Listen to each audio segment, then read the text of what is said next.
महात्मा बुद्ध आत्मज्ञान की खोज में तपस्या कर रहे थे। उनके मन में विभिन्न प्रकार के प्रश्न उमड़ रहे थे। उन्हें प्रश्नों का उत्तर चाहिए था, लेकिन अनेक प्रयासों के बाद भी उन्हें सफलता नहीं मिली।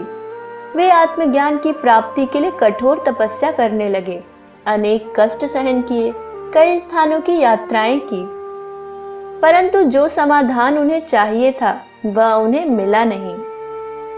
एक दिन उनके मन में कुछ निराशा का संचार हुआ।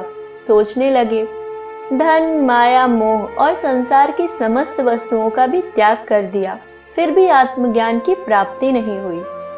क्या मैं कभी आत्मज्ञान प्राप्त कर सकूंगा? मुझे आगे क्या करना चाहिए? इसी प्रकार के अनेक प्रश्न बुद्ध के मन में उठ रहे थे। तपस्या में सफलता की कोई किरण दिखाई नहीं दे रही थी और इधर बुद्ध ने प्रयासों में कोई कमी नहीं छोड़ी थी। वे उदास मन से इन्हीं प्रश्नों पर मंथन कर रहे थे। इसी दौरान उन्हें प्यास लगी। वे अपने आसन से उठे और जल पीने के लिए सरोवर के पास गए। वहां उन्होंने एक अद्भुत दृश्य देखा। एक गिलहरी मुंह में कोई फल लिए सरोवर के पास आई। फल उससे छूटकर सरोवर में गिर गया। गिलहरी ने देखा फल पानी की गहराई में जा रहा है। गिलहरी ने पानी में छलांग लगा दी। उसने अपना शरीर पानी में भिगोया और बाहर आ गई। बाहर आकर उसने अपने शरीर पर लगा पानी झाड़ दिया और पुनः सरोवर में कूद गई। उसने यह क्रम जारी रखा।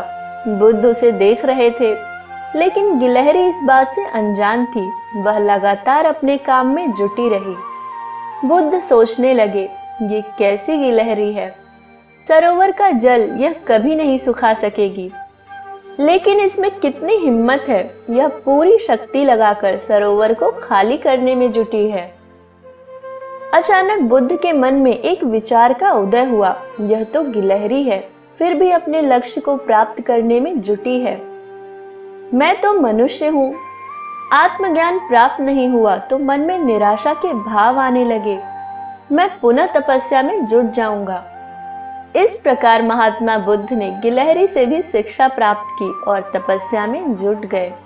एक दिन उन्हें आत्मज्ञान प्राप्त हो गया और वे भगवान बुद्ध हो गए।